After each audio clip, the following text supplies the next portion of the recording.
طبعا صعبة جدا عليه، مباراة تقيلة جدا عليه. يلعب مع الصفاقسي، وادي هجمة خطيرة داخل منطقة، يا سلام عليك، ولسه فيها كلام، وهدف التقدم.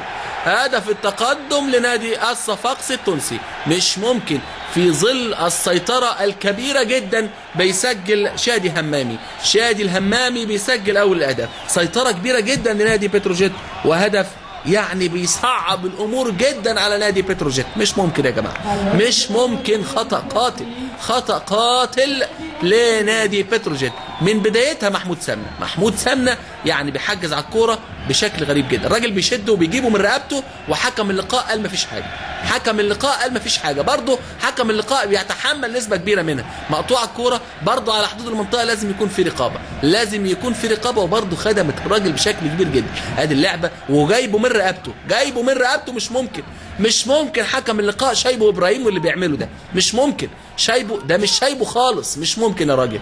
ادي اللعبه، وادي بقى على حدود المنطقه. والحقيقه برضه شادي همامي ركنها بفن وبمعلمه في المقص الايمن لمرمى احمد فوزي عشان يتقدم الصفاقسي التونسي بهدف مقابل لا شيء.